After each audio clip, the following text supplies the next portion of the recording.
Good morning. Hemshach Ayin Beis.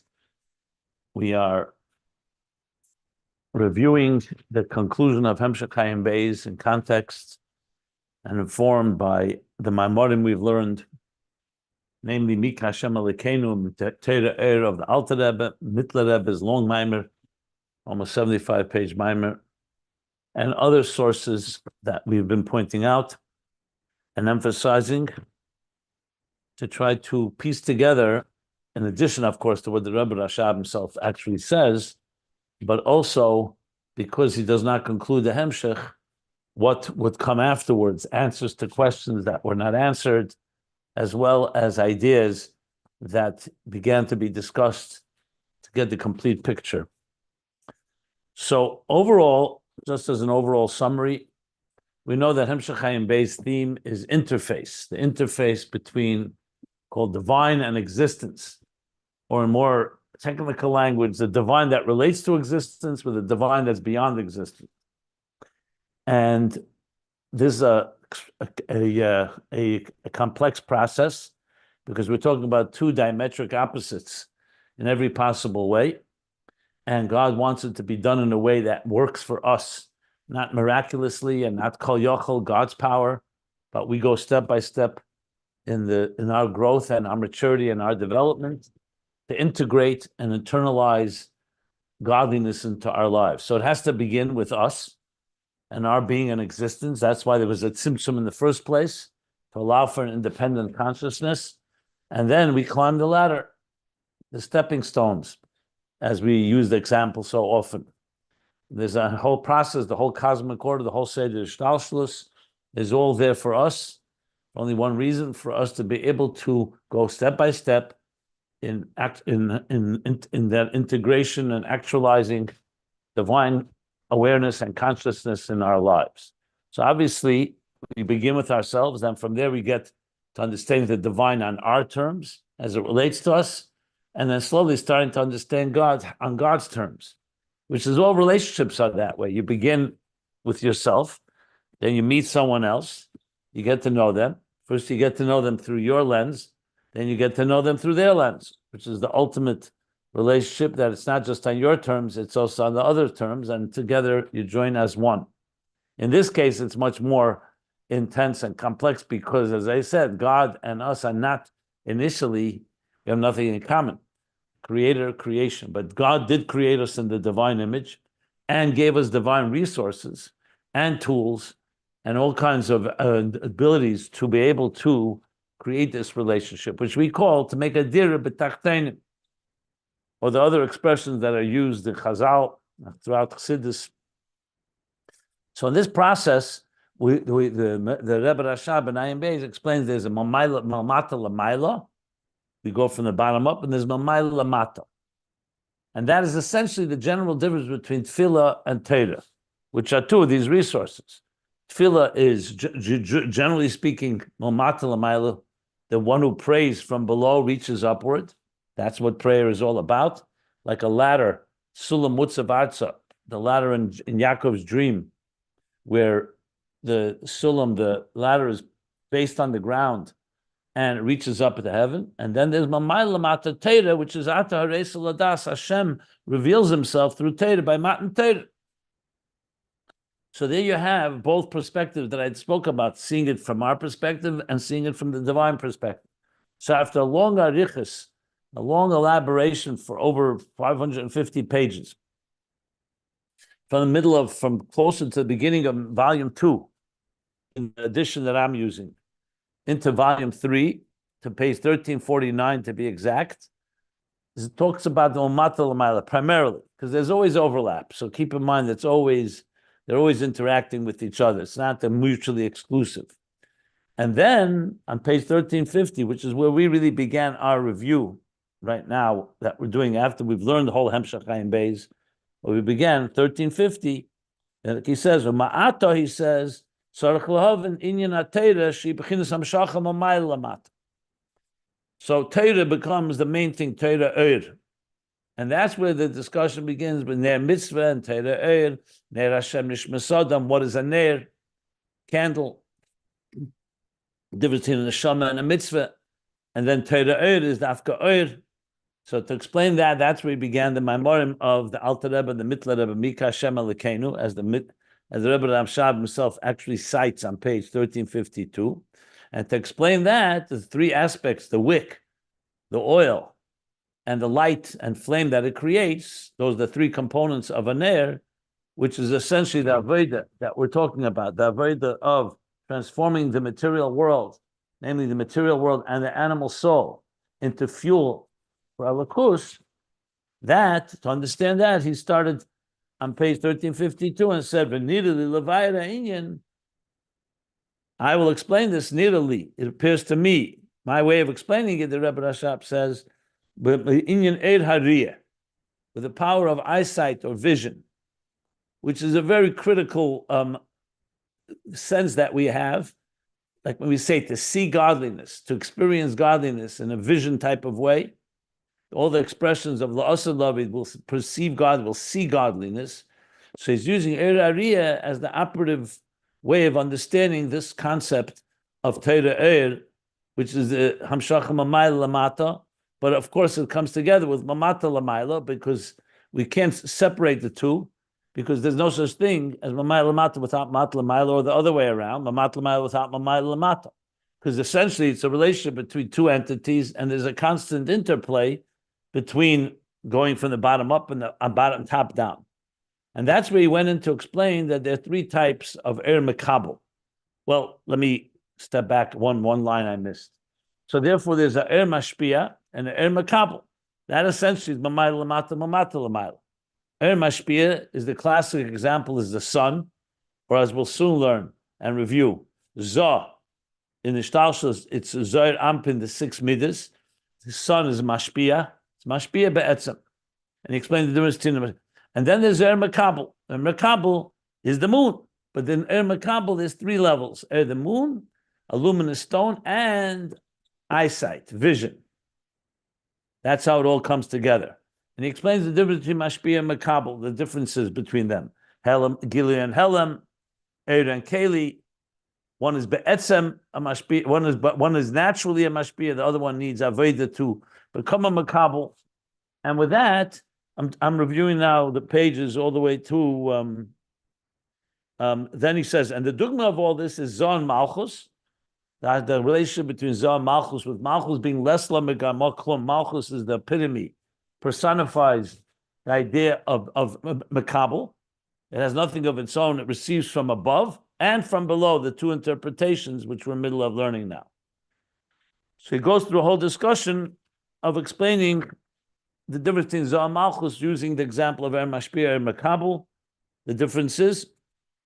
Then Lesla Megamal Klum, that's page 1350. Zoh Malchus 1355, 1357 begins Lesla Megamal Klum. The two explanations. What means Malchus doesn't have anything of its own? Because it does, God emanates it. So it doesn't have anything of its own. It doesn't have any Giluyim of its own, as we explained. And after a number of pages of explaining how that is, the first interpretation, then he goes on, Amnam Pirush HaBeis on page 1362, that Lesla Megamal Klum, it means it has nothing of its own without Aveda Lamata, without the Aveda of the Neshamas Lamata. And we'll soon see how both interpretations come together. As he said, both of them are emes, shneim emes. So we are now on page, we have reached, I believe, page 1360, I think it's 1363, maybe 13, let me just see. Yeah, 1363.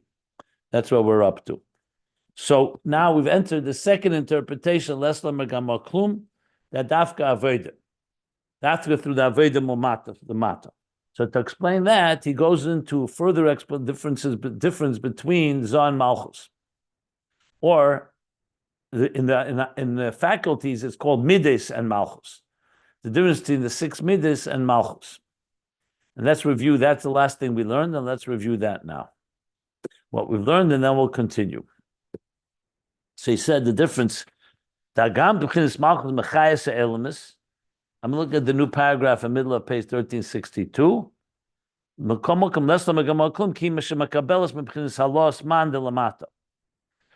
so to explain that, he says midas Malchus is different than the other midas. Other midas, the fact that I say this a Malchus is dafka. In order to get Malchus to be a Malchus, you need to have a Zulas, another. As we're going to learn soon, because without another, there's a king over whom. There's no such thing as a king without a king over whom. Even though there's Isnasus Atzmis, which we'll address as well, but a king essentially, a melech b'lei am. The midas, on the other hand, Chesed, Gvura, Teferes, Netzach, Chod Yisai, Shayach Gam b'lei Zulas. They exist. They're capable. They exist. They're entities, and the Shayach means that they can exist without another. Obviously, midas by definition is a relationship, as we discussed. So a real midah means that there's a relationship that you love someone and they love you. But the fact that you have love is not created by another. That is something that it has, self-contained, like he says. Reishis, and he explains it in several points to this. He says like this: Reishis, b'tchilas hamshachosem hanefesh. The mere fact, the way they, like we said, now going back to the language he used earlier, if you remember, he said that the way Zah is Netzal from Move She'arim, it emanates as 6 facets. Malchus emanates like a Nakuda. So if you look at the language, now he's talking about it more in more psychological terms. That the Midas, the very existence of Midas, comes from the Nefesh. P'shachosem HaNefesh, shemuchanim ve'emdim. They are faculties that we're born with, just like we're born with arms and legs in the body. The soul is born was created with faculties. 10 faculties: mind, 6 cognitive faculties, and 7 emotions. But we're obviously distinguishing between the emotion of Malchus and the 6 others. So there's Mechanim ve'emdim l'seirul izgalus. It's called Hamshachan Elemes because they haven't yet been activated. But a child, a newborn child, an infant, does not acquire chesed later in its life. Chesed is part of the nefesh. It has chesed inside it. However, it's not revealed. It's not expressed. That's the only distinction that you can say. Fine. So he says, that's what he says. So I'm just reading some select lines from what we learned. So, okay. So you have like this.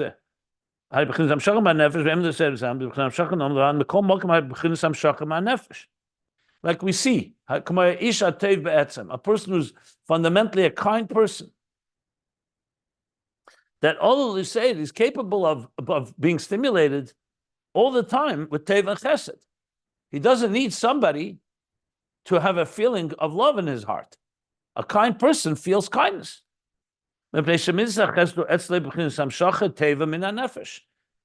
it's flowing in a proper way from the nefesh. That's what a healthy person is. Just like you have eyes, you don't need an object to see. Obviously, to actually see something, you need to have something to look at. But the very power of vision in the eye is part of the eye, just the same with listening and same with other faculties that we have. Because due to the you could say the completeness of a soul, a healthy, complete soul, everyone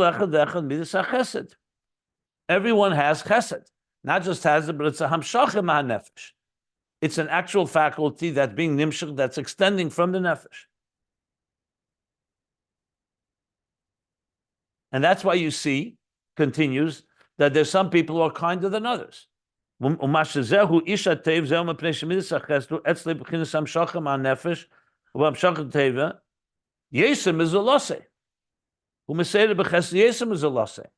that's why you find people, let's say, in families, genetically, they just have a kinder personality, a kinder disposition. That's because their nefesh has it. It's not result of another. It's who they are. It's how they're wired. Same thing with the Isha Gvura. The Isha Gvura is because Amshacha Yesem B'Zulase. And in this context, he explained that Midas are similar to Moichin. Moichin are the ultimate faculty that is on your own. You don't need anyone else to have intelligence. An intelligent person is an intelligent person, like he said. that he's wired with a mind, with a brain. Because it may not even have been expressed yet, but he has the brain power. He's born with a certain amount of brain power. That's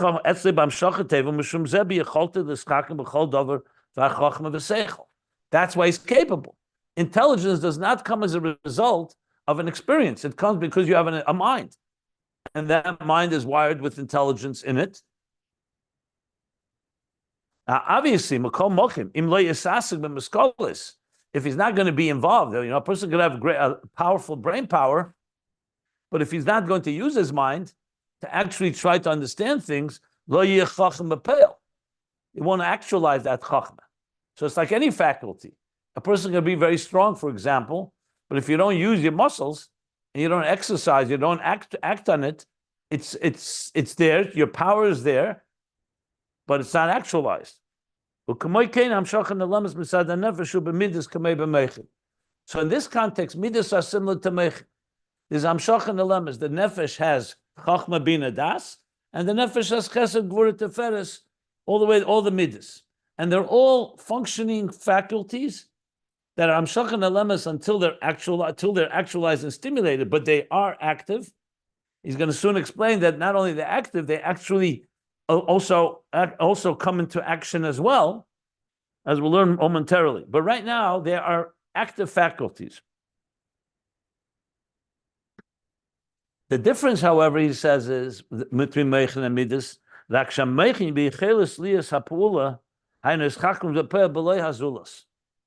it comes to intellect, you can actualize that intellect by sitting down and learning in a sefer. You don't need anyone else for that. In Midas, even if you have a kindness in your heart, bottom line is you can't just do kindness. You have to have kindness to do to someone, to mashpia to someone, to give to someone. And we discussed, what about the kindness to yourself? We discussed that that's not ultimately the ultimate midas relationship. Intellect, even though obviously to be a teacher and teach students is excellent and is the kavona, but the mind does not need that to function. You can study in a solitary, isolated way without anyone else. Even though a student may sharpen your mind, talmidei yeshem mekulo. But in midas, the very concept of relationship means you're giving the chesed to someone. That's regarding actualizing it as far as who you're going to be mashpia to. But the very function of chesed from the nefesh, the amshach mitzad the nefesh, is a midas like meichen. Both of them are faculties, actual real faculties in real time, and so the difference is only in how they are actualized. The levadzes, he says, and again summing up, we learned this the Friday. Levadzes, beyond it, besides this, harigam yisedes hamidi yochli is gamken azulas. Now, furthermore, the midah is even more. Even though we just said you need someone to be mashpia to, but that's regarding consummating and fulfilling your kindness, realizing it. But the very hisedes hamida is also can be there without you having another. Because a good person, you see, a kind person, has very often is stimulated and aroused to do kindness. He feels like he wants to do kindness. To the point that we find, so even when there's no one to give kindness to be mashpia, to transmit to bestow that kindness, nevertheless, and he's pained actually by the fact that he can't give. He wants to give. He has that in his heart, like a person who's very stimulated to be giving, like we find by Avraham Avinu, and he was mitztayed. He had pain. And he was distressed by the fact that he could not find, that he did not have who to be mashpia chesed to. So what do we see from this?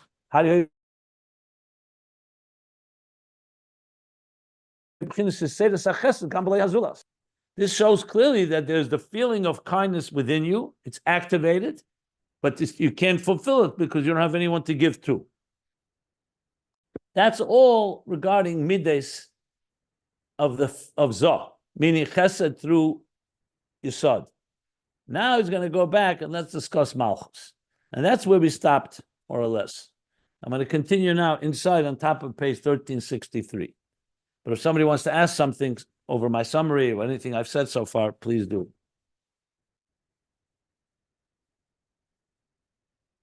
Everything clear? Okay, good. So then, if you don't have the book itself, the pages can be found at ayinbeis.com. All the pages are scanned there. So we're going to do the top, literally the first line of page 1363. Here's what he says. This is a real quick question. This is related, but anyways, the question is, does it explain anywhere in Chassidus why one person, let's say, has a more natural inclination toward one of the midos than another? Say one is more of a chastan and one is more of more gvuridic. I mean, God chooses. Just like some people are Kohanim, some people are Leviim, some people are Yisraelim. These are choices God makes where he sends different souls into different families and souls that originate from different parts of the Midas, like Shammai from Gvura, Hillel from Chesed. Doesn't explain why. That's like why is a plant a plant and why is an animal an animal? They're just created, diversity of the human race. Mm-hmm. So that's simply choices. Now, so it means that each one has their shlichus in that kav. If somebody was blessed with more chesed, someone else blessed with more gvura, just like it is with other characteristics. They're meant, that means that that's your shlichus in your world. And ultimately, we have neshamas from all different midas. Explains in Kuteter Ba'alescha, like we are like the 7 branches of the menorah. So there's souls that primarily chesed. All souls have all 7 midas, obviously. But there's a question of dominance, like dominant genes, so to speak. So each one, and we complement each other, and everybody fulfills their particular role. But that's like asking why Moshe is Moshe and Aaron is Aaron. Why was Aaron Moshe and Moshe not Aaron? These are part of how God creates. I mean, he ultimately creates that diversity. Yeah, no, I hear you.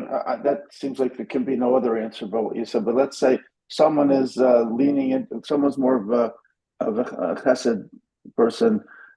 So you'll say, well, they're a very kind person. Someone else more gvuridic, and you sort of say, gee, well, what's that guy's problem? He's so stern. He's so withdrawn or reserved. Gvura, you have to understand Gvura is a very positive and powerful midah.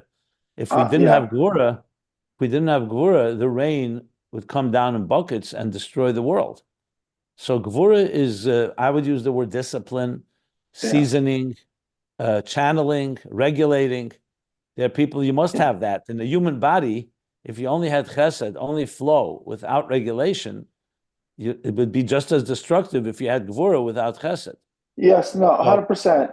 But you just say, I mean, I guess the person with more chesed. So first of all, everybody, as I said, number one, everybody has all of them. Yeah. There's no such thing as just Gvura without chesed. Of course. It's just a question of for example, in companies, you have people who are very good at coming up with ideas and they create major budgets. And there are others who are very good at cutting the budget to make sure we can get it done properly. That they know how to, just like a good editor, a writer. I'll write 90 pages and a good editor will turn 90 pages into 20 pages. So the people each one is an important strength. Just like the koyach hagili and the koyach hatzimtzum, a good teacher or a good writer doesn't just know how to convey an idea; they know how to also convey it with the right amount of words without extra words, and that itself is also an art. Like some people don't know how to stop speaking; they can speak for 5 hours. You have to take those 5 hours and put it into a concentrated place. Okay, thank you. Yeah, I remember both from chesed and gvura can evolve negative attributes. Too much chesed can suffocate. Too much gvura can be, as you said, can be stern and strict, and can actually be hurtful. So we're talking about chesed and gvura of kedusha. Just keep that in mind. It's in kedusha. But yeah, okay. 100%. Thank you very much. Right. Okay, so now on top of page 1363, Mashenkin midas hamalucha vayisnasus. Hushanasa rak al dehazulas. the midah, and he calls it midah now. It's an actual attribute. It's an actual midah, emotion, called melucha ve'isnasus.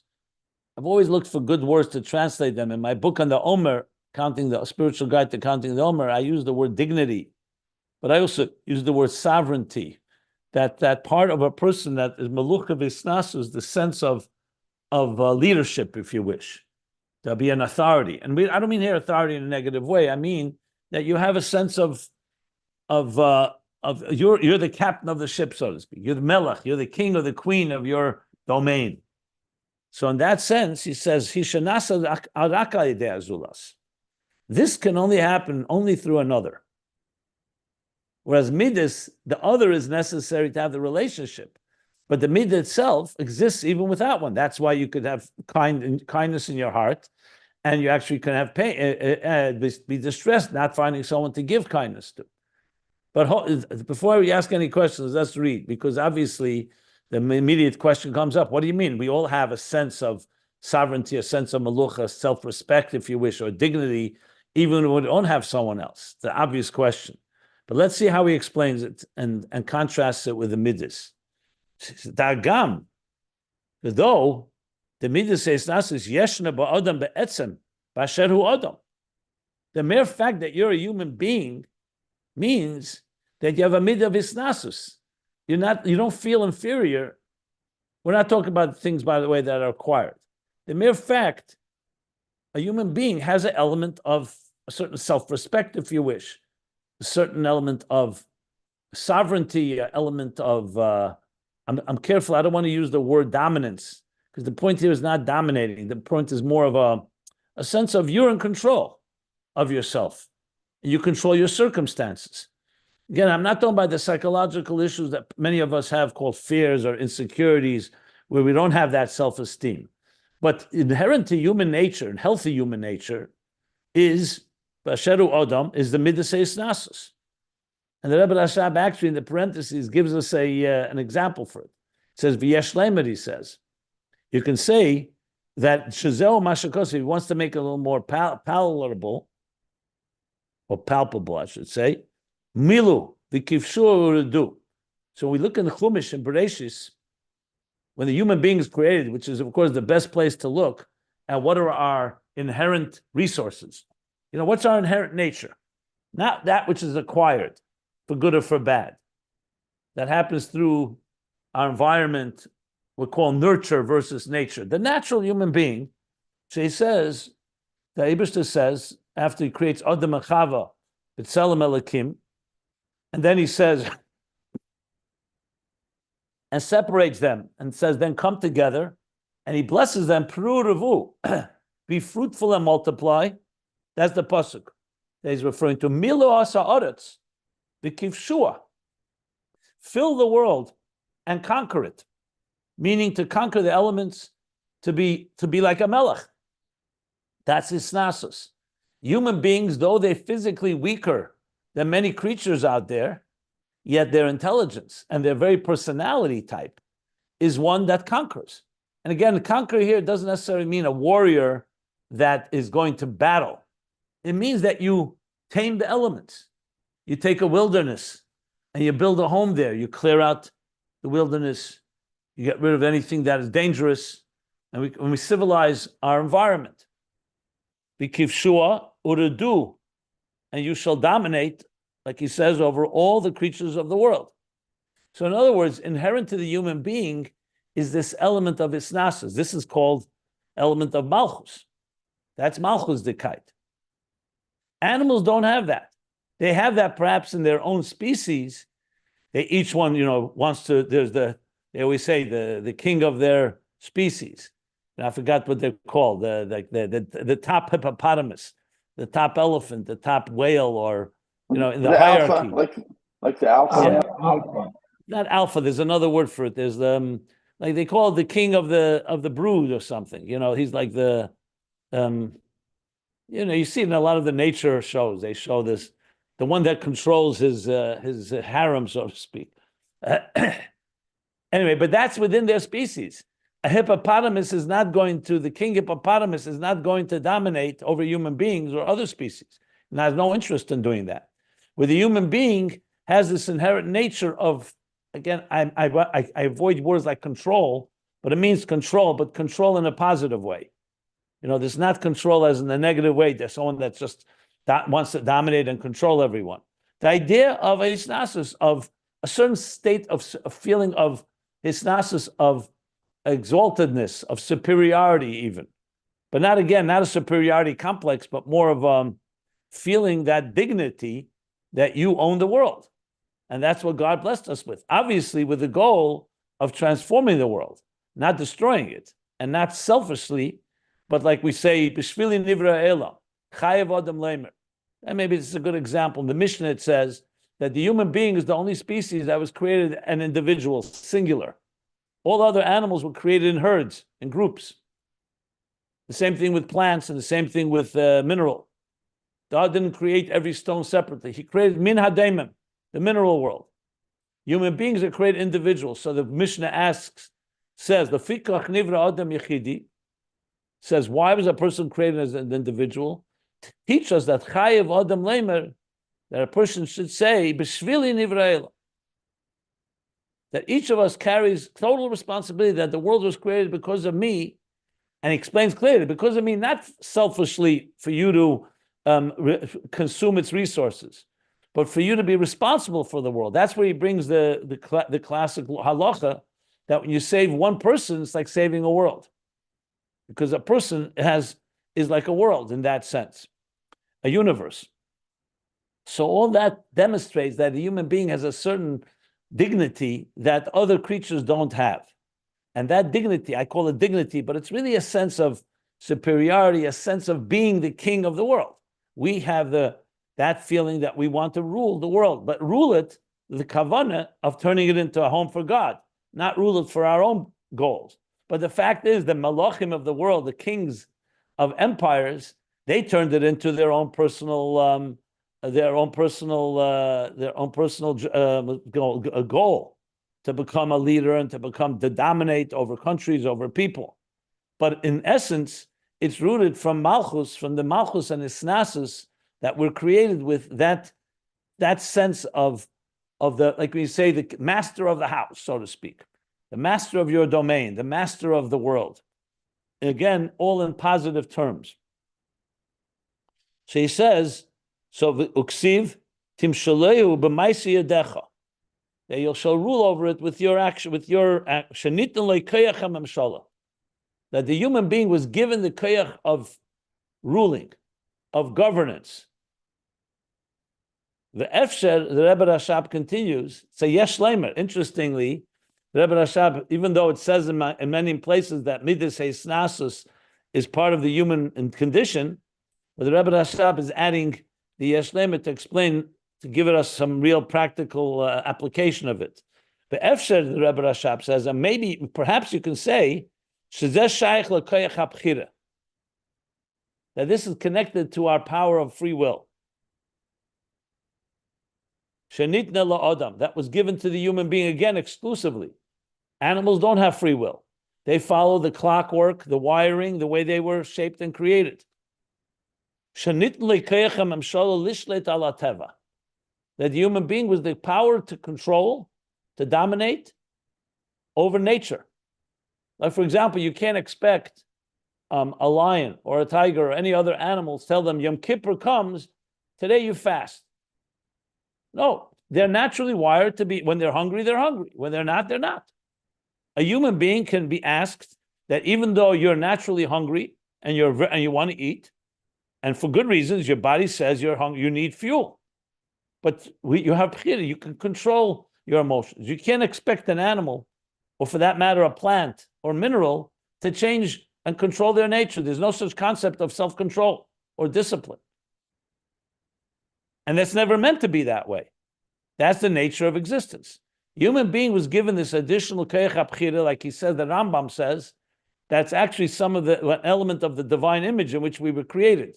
When it says, Heina Adam yeh ka'achad mimenu, the pasuk says, because the human being was given a power of bchira that's exclusively God's power.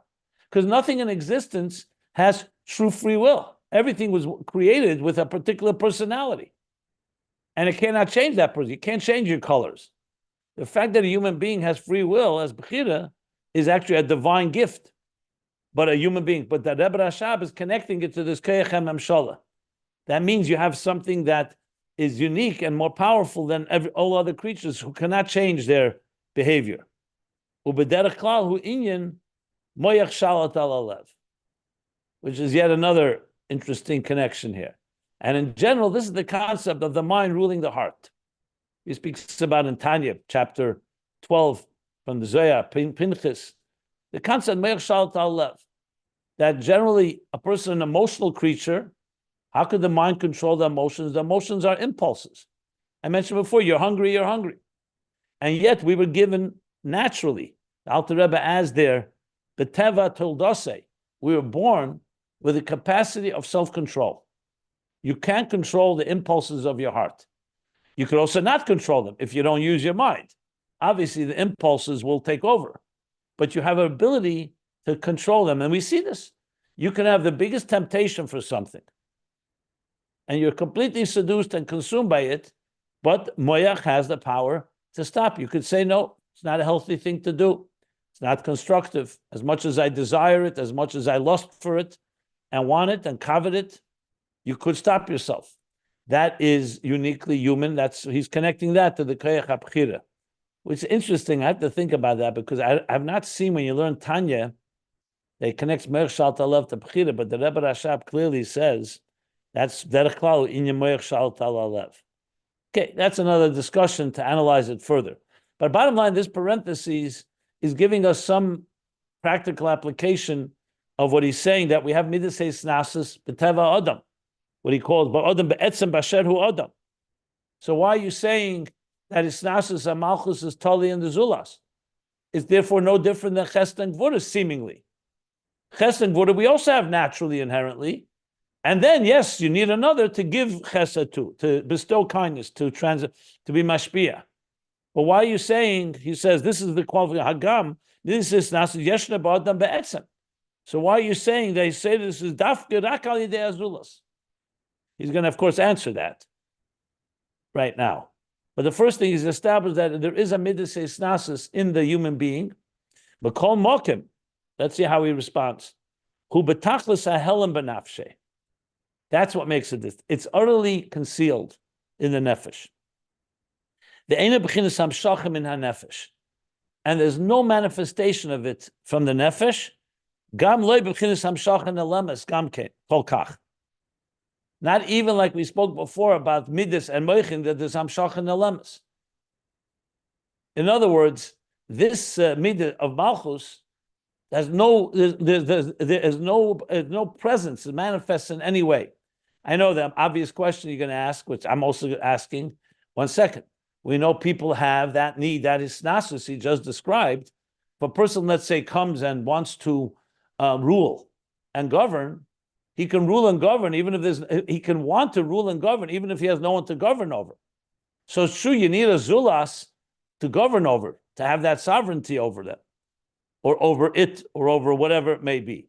But here he's saying it doesn't have any amshach, even nelemas. Chesed, it's true you need someone to give to, but you feel kindness and you feel actually distress when you can't be kind. Why can't you say the same thing with Malchus? I'm asking this, that you have distress, that you have no one to rule over. This is nasus that the person has to be a leader, doesn't have who to lead over. But he clearly says that there's no hamshach and nelemas even.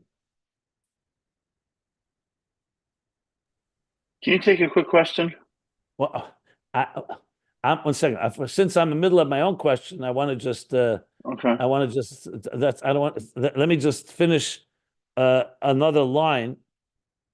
The ef shalemer, and you cannot say. He adds now. She'ena b'chinas hamshacha klal ma nefesh. So now he's qualifying it the other way around. That's why he said kol kach. You cannot say there's nothing at all. He's just saying it's less than regular midas. That's so he's qualifying the parentheses that what I just said, that's completely concealed and there's not even hamshach nalemes. I don't mean it completely. There is something there. That's why there's a midah called melucha. However, you cannot, now he's qualifying, you can't call it hamshacha, that's a mokir el agili. By chesed, it's true that without giving someone, your own chesed has not been fulfilled because you want to be kind to someone. But there's an active kindness inside you that's the gole, you feel it, you feel the distress if you cannot give, like we learned. By meluchi, and so therefore it's a mokir el agili. So therefore the chesed with him, even though it's not fully revealed until you actually give to someone and love someone, but it's a mokir. Here he's saying that there's something there within your nefesh. You could say like there's a craving, perhaps. I'm using my own words here. He didn't say that. There's something there, but you can't call it a mokir el hagili. In other words, the distance between the melucha within you and actualizing it is far more than the distance between the chesed within you and the giving to someone else. I'm sure I spoke about this the first time we learned it. I'd like to see what I said back then. Probably similar to what I'm saying now, because that's what makes sense to me. But he's not finished yet, because he's going to make the case and show in the next few lines that the emes, to awaken melucha, takes a lot more effort than to awaken chesed, the shad hamidus. So there's a bigger, as I said, though there's Malchus in the nefesh, and we're born with it, like he just explained, the Adam Atzmei, Basher hu Adam, we have Melucha within us. He just established that. Yet, it's not in any way revealed until there is another. And he's going to explain this further as we learn. So, I don't know if your question is related to what we're going to learn right now, and you want to wait. I'm happy to stop here for take questions, but just keep in mind, we are middle of the subject, literally. He's not finished yet, the comparison between Malchus and Midas. We're in the middle of it. So he did establish a few key points, namely that Melucha does exist within us, but it's not in any way revealed. Even though there's something there, you can't say it's a mokir el agili. That's essentially the key point that he's made here, which distinguishes it from Midas. Now, I will explain why is this so important. Why is it important that Malchus be a nekuda like this that doesn't have any gili at all? We'll discuss that, because that's very much part of the kavanah of dira b'tachtenim, because it has to come from within us, not from a gili malmaila. This is the ultimate makabel, but I'll elaborate on that a little later. But if anybody wants to ask anything, let me take a few questions, and then we'll continue here. So my question, and maybe he'll go on and talk about it, but he references, he's trying to get, in this parentheses, he was trying to describe a little bit more about this quality of hisnasus, and he said it relates to some extent to free choice. It comes down to moch sholet alalev. So that's a cognitive faculty, and you could say that's Chabad, and it makes sense, but at the same time, it's a different midah. It's not even a midah. Chabad is intellect. So yeah, but the point here is not Chabad. The point is the shalit. Who gave power of Chabad to rule over the midah? Sure. Okay. Very good. Very good. Thank you. Very good. Yeah. No, it's a good question, because it's correct. It is the moichin, but it's that element that they're given that additional power. Yeah. Remember, animals also have minds, but their minds are really all there to feed their instincts and their impulses, not to control it, to so-called subdue it or refrain. Okay, good. Ulechein be'emes. Let's continue, and that's why, in truth, to awaken, to stimulate, to arouse, it has all those meanings. It could be all the three: stimulate, arouse, awaken. You could also call it trigger. Midas hamlucha b'mamshala, that midah of melucha mamshala. Just for the record, melucha mamshala, he's soon going to explain. Melucha generally is willingly, but a mechuse berotzen kibla aleim means you willingly accept someone as your leader. Mamshala usually is they force it upon you. Mamshaltecha, it's a form of like dominating, so it's imposing more than melucha. Here, he's not really distinguished. Just says midas melucha mamshala. We'll soon see the difference as we learn it inside. But anyway, melucha mamshala, who bekevid yesed, is much more difficult. Miseda sharia midas. from awakening or stimulating or arousing the other emotions. And he's going to explain how. Like we see, b'kabolas malchucha, when you crown someone as king, or you accept someone as your leader. How does that expressed? So you see a very explicit what's the word? Testament of the people that they're bittul b'yesel el hamelech. Look at any coronation, or in general, you come to a melech. You don't just say, "Hey, by the way, will you be my leader?" It's a whole process. You're ready to appoint this person to be an authority, and that requires a bittul b'yesel hamelech shemizbatlim elov b'chol ritzeinam legamri. You're completely sublimating and completely dedicating your entire will, deferring, and your will to the king. I always have to qualify this because whenever I read these things in Chassidus, that because we're born in democracy and freedom and we've never seen a real king. And for us, kings are only the story of legends or of nightmares. Kings who exercise their absolute authority, the monarchs, the czars, the emperors, the dictators of history. So it's always important to qualify. This is not easy for a contemporary 21st century person to fully understand because we don't have a king of this nature. By us, it actually is repulsive and abhorrent to think that you completely give away your life to your Ratzon, to the king, that whatever he says, you do. That's why we have to go back to a real melech, like a Moshe Rabbeinu. A melech that has no ego, that's a godly person, a rebbe, someone that you are completely, or commander-in-chief, if you wish, in the military, is another example. Someone that the bittul is necessary for it to function properly. I'm just qualifying it just in case anybody, because again, when I read it, I right away think, 1 second, who wants to give away their will to someone else? You don't trust them. Who says you can trust them? So here we have to assume, this is based on the Rebbe Rashab and Chassidus, when it talks about a melech, it's talking about like when we crown God as King Rosh Hashanah. And the same thing, Malachim, like David HaMelech or Shlomo HaMelech. We're talking about that type, or Moshe Rabbeinu, where you completely devote yourself, and their will is like God's will. So that's just wanted to qualify that. Even though, just for the record, when the Tsar was overthrown in the early 20th century, the Tsar Nicholas of Russia, so Chassidim, it says some Chassidim cried, even though he was far from a tzaddik and far from being good to the Jews, but they cried because they said we're losing a moshel in Chassidus, because the Tsar's power, even though he used it like a tyrant in many ways for bad things, but still his absolute power and authority was a moshel. Malchus came, Malchus was a moshel for absolute authority of God. That Kabbalah sale, Malchus Shamayim. Not again, we're not talking about him per se. It's just some say when Putin came to power, the moshel returned. But that's another discussion. The point being is that's how Melech was looked at over the years. It's just in our modern society, we don't, George Washington clearly did not want to be king. King George, we only had problems with, and the same thing with most kings in history. So I just wanted to qualify this point here.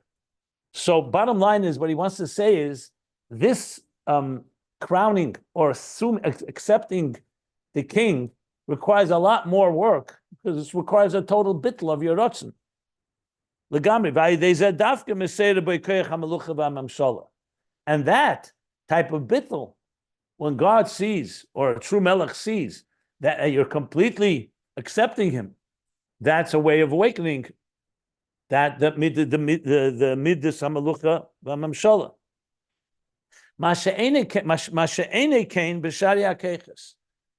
This extreme length to go to this type of work to get more Malchus awakened, so to speak, or stimulated, you don't find b'shari hakeches by the other faculties.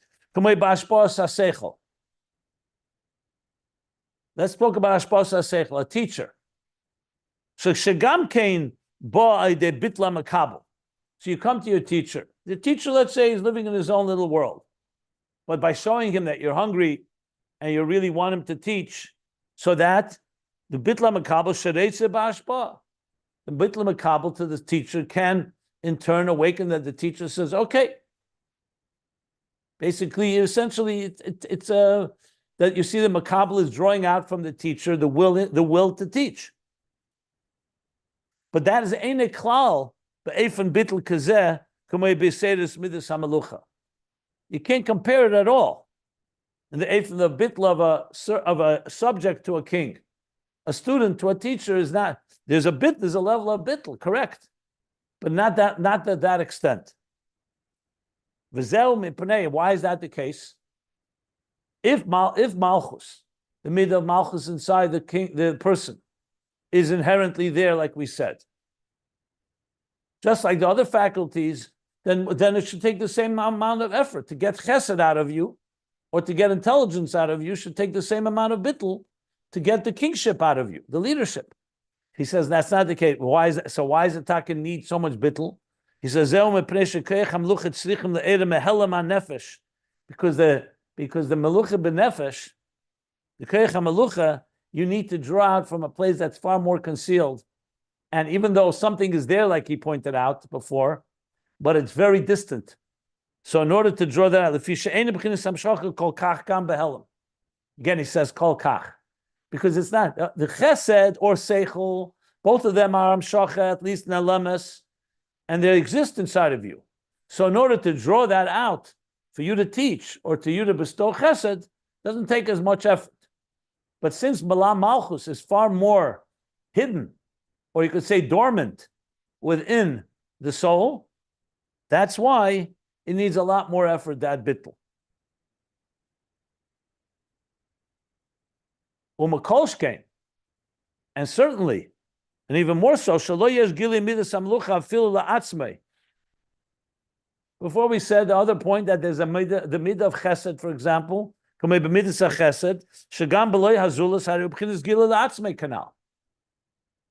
so the first point he's making here, you need much more bittul makolshkein that you don't have. You definitely don't have melucha revealed within you like a person has kindness, and now it's a matter of even without another. And it's a matter of finding someone to give the kindness to. Because at least there's a gili la'atzmei. With Melucha, there's no gili la'atzmei. Even though I still have my question, what do you mean? I mean, we know people who have that leadership quality, and they can feel it even. I'm not talking about Masad ego now. But it could be maybe because if there's no ego involved, maybe that leadership quality, like you see, the Rebbe resisted becoming a Rebbe. Moshe Rabbeinu resisted becoming Moshe Rabbeinu because they truly don't feel. They feel very humble, and they're very, very. Their bittul does not allow them to even feel their leadership quality. Maybe that's the vart. I'm just speculating. I'm not positive about that. Again, if it's ego, of course, there are a lot of people who want to be leaders. I mean, you see people running for election. You see they're quite aware of their leadership. Qualities that they have. Whether they have them or not is another story. We're talking about, let's say, even someone that does. It could be maybe a true leader, however, will not feel that until he sees the bittul. Once the bittul of the makablim come, that awakens it. So on his own, he won't feel it until that comes there. Whereas by, like he said, the other koiches, hanefesh, seichel, or midas, chesed, the same thing with seichel, doesn't require that level of bittul because there is a gili la'atzmei at least. Mashenke midas hamalucha beloy azulas ein b'chinas gili klal. Without the other, there's no gili at all. Even if there's something in the nefesh, like he said clearly, you can't say that there's no hamshach at all, but there's no gili. Umeseirim is gala rak al yedei azulas dafka, and it's awakened, stimulated, triggered dafka through explicitly through another. Okay. Let me stop if there's any questions. So if true leadership depends on bittul and sort of the deference of the zula, of the other toward the leader that stimulates the leadership quality, then what do you make of people like Putin or dictators who seem to have that quality of leadership, regardless of whether the other or the governed, instill in them or arouse in them I this make of it sense that of leadership. that was due to their ego, not due to their leadership. Okay, In other but words, there's still so in malucha other words, involved, though.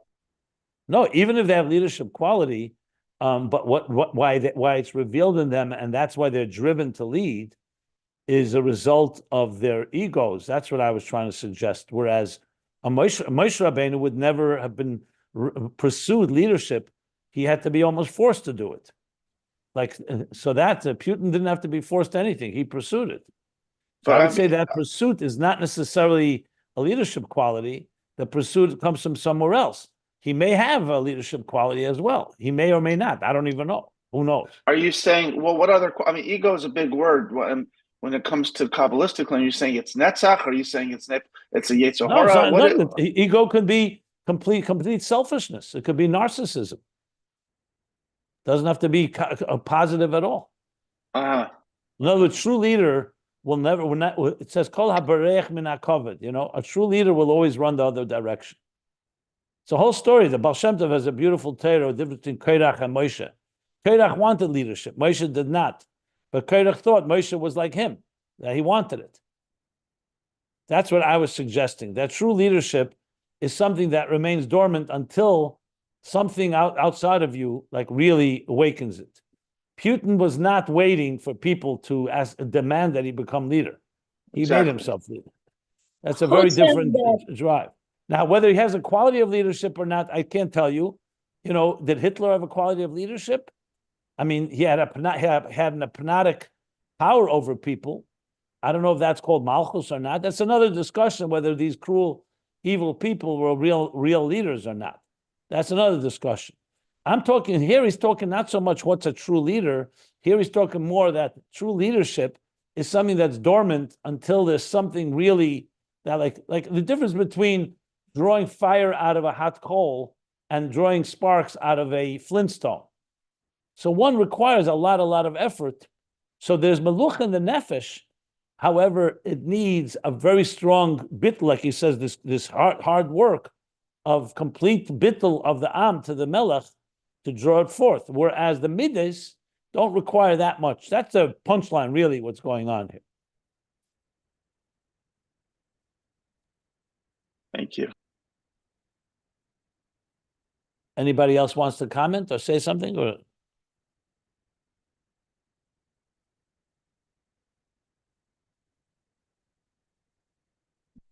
he's going to give us another distinction. I just want to say Putin is not an exception about the malacha made by the people.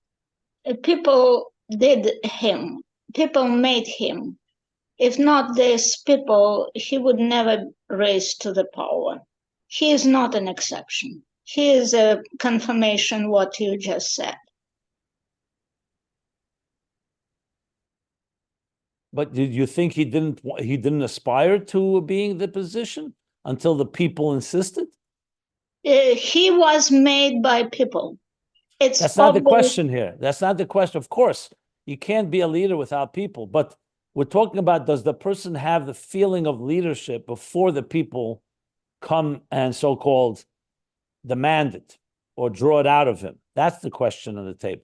He didn't have it until the people asked him to and draw out. Well, I don't know about Putin, but there are many kings in history that killed others to become king, and it was not because the people wanted them. But that they definitely. What's that? So I don't know about Putin, but there are many leaders in history, kings, that the people did not want them, and they forced themselves on the people. Obviously, once they force themselves, you can't be a king without people. They could always overthrow you, and there were also mutineers, and they overthrew kings. But there were quite a few. The question here is about what he says, that Midas HaMalucha remains dormant or basically not concealed until others. Not whether a king can be a king without people. That's not what we're talking about here. We're talking about, is there a midah? Chesed is there and seichel is there even without somebody eliciting it from you. That's what we're discussing here. That's the key point here. Okay. And he is in that category. He was illicit. Okay, we're not talking, the mimer here is not talking about Putin. I see. The question here is we're talking about Malchus here, what Malchus really is. Putin could debate, I don't know. I don't know the story, the details. But there were definitely kings that we know that were driven to be leaders, and they didn't wait for anything. They were not waiting for people to elect them or vote them in or wanted people even to want them. They just forced themselves upon, they even killed their fathers to be king. I mean, you even have that, you know.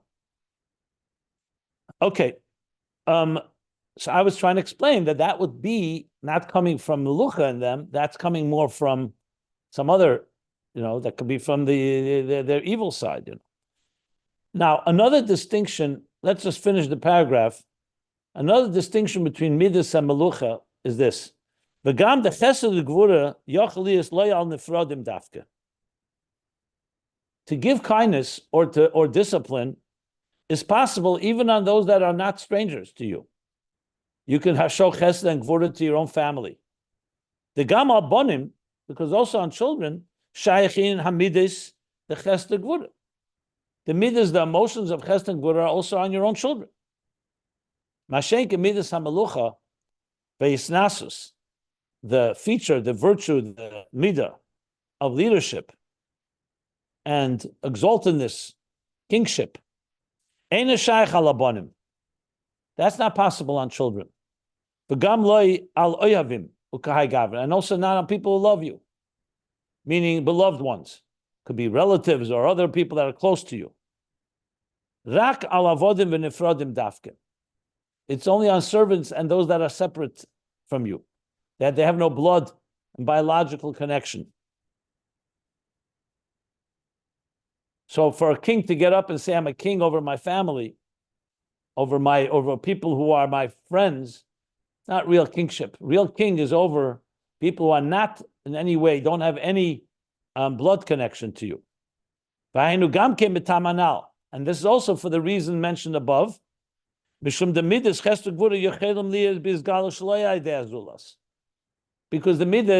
and gvura can be revealed even if you don't have another. The other is not critical for the midah.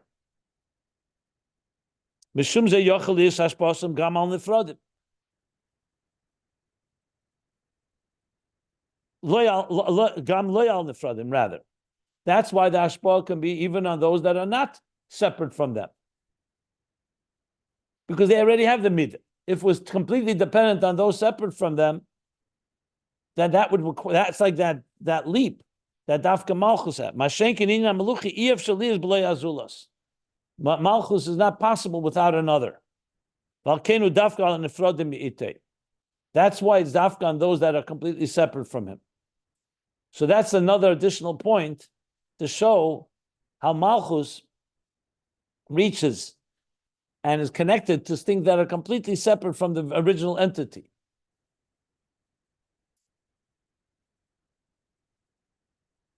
And dependent on that. So, if all the family members of Moshe Rabbeinu or of the Rebbe came to him and said, be the Rebbe, no, that wouldn't work. You have to have people who are not family members, who are not part of it. This may be relevant to events going on in Washington these days. That's another discussion. Okay. So, in other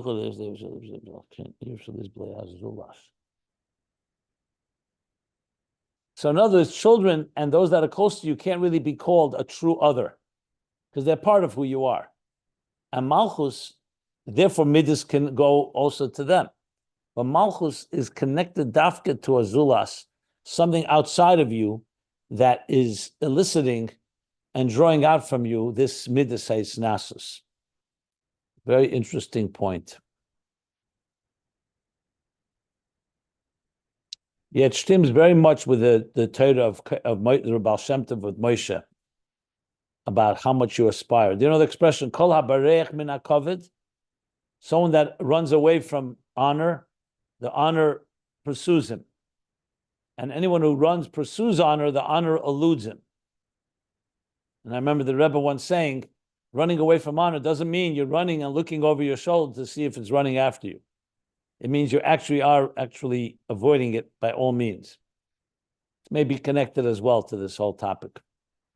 Okay, we're going to stop here. End of the paragraph on page 1363. Are there any other questions? Any other points you want to hear about? I'm sure this will be clear when we learn what the dogma of this is in Malchus above. That's clearly what he says here. That's what I was actually headed toward, is the irony of the fact that Malchus is empty except for a nakuda. It's a makabel. It's the classic makabel, and yet it has within it this literally counterintuitive aspect of leadership, of sovereignty, even though its fundamental nature is devoid of anything. Sure, there's some shacha into it, but that's the whole idea of makabel. It's there to have a hamshacha, and so I wonder if this is a critical chain or a critical link in the chain of it probably is. It probably is. Yeah, it goes back to what we discussed. If you remember, I mentioned the mimer from the Tzemach Tzedek, Minoi Melech, and Derech Mitzvosecha. Remember that? Yes. Where he explains that it's precisely the bittul of the Melech that allows him to be a Melech, because he's not his own leader. He's essentially channeling God's leadership through him. Exactly. And that's the mitzvah. So it is most likely connected. Which is interesting. In other words, the real leader is someone that has no sense of self altogether. The exact opposite of what we find leaders today. Exactly right. The more bittul he has, meaning he has no feeling of any malchus within him, is exactly what will be drawn out from him when others come and say, this is the one we want. We want someone that's total bittul to be our leader, not a yesh. Exactly. Yeah. I think we'll learn about this in the next paragraph more. I think this will come back to explain both interpretations in Les Lamer Gamal Klum. On one hand, the first interpretation that has nothing of its own except that which it receives from above it, the bittul you're describing of the Nakuda, and then that has nothing of its own without the people crowning it, leading it, listening from it, the Avodah Lamata. I think that's going to come together. It's a very good point you're making. I think we'll understand it better in the next paragraph. Yeah. I was explaining to a friend, he asked me, I don't know if you want to turn off this is relevant to our talk. It's directly relevant. And a friend challenged me because I keep telling him how much Hasidus has transformed my life. And he's a skeptic. He's a dear friend and a very smart man and a good man. But he's skeptical of this stuff. And he says, give me one practical example of how Hasidus has changed your life. And I said, well, let's just take something you can relate to, because he's a serial CEO, serial C-suite executive. I said, let's take this notion of leadership. I said, ironically, and I said how Hasidus accomplishes counterintuitive conclusions. So you would think sovereignty, kingship, would be at the top of the chain of all attributes of a human being, not at the bottom. You think it would be the top of the Seder of the binyan of the structure of the spheros, not at the bottom. You think it would be sovereign over all the other faculties, but yet we find it at the bottom. And I said, and you'd also think that Malchus, the leadership, would be someone that's very powerful, very full of himself or itself. But I said, Chassidus teaches the opposite. It's at the bottom of the food chain, and it's devoid of anything. I said, how can it be that a leader is devoid of these faculties in its fundamental nature? And I said, because when you have bittul, then you enable yourself to channel the actual true divine qualities, because you're not caught up, you're not stuck on yourself. The true leadership is emptying yourself and allowing divine properties to flow through you, and then you have true chesed and Excellent. true gvura, and yeah. So it's true. The ideal leader is is someone who is so it's like you said, Bittul, humble, modest, so that these divine faculties can flow in their truest sense. And then you have a real leader who's not demonstrating his own necessarily his own chesed per se or vura, which may be egotistical, may be subjective. I'm going to love you, but not you, and I'm going to discipline you and not you. But rather, it's a divine faculty, so it's not self-motivated. It's coming from a higher place. We lost you for a minute. I said I think it's an excellent answer that you gave. How did he respond? He usually likes to argue with me, and it was a debate ender. He had nothing to say. I think it's an excellent response, and I hope he gets it a bit. And yeah, but it's good that he's challenging you. Very good to be able to have to articulate, good examples of how it's affected you. I think that's great. I hope you don't. I think that's excellent. And I'm a carving to Chassidus, and he's getting into it. So after you want to know how he really acted, he had nothing to say. Then he stood up and he started singing a little ditty about Malchus. Okay. He's being silly, but I understand. I think your response was a great response, and but people like that are very good to have in your life because number one is they're being honest and they're really challenging, and you really have to dig deep to give them a good answer. You can't just say, "Hey, it's based on faith,"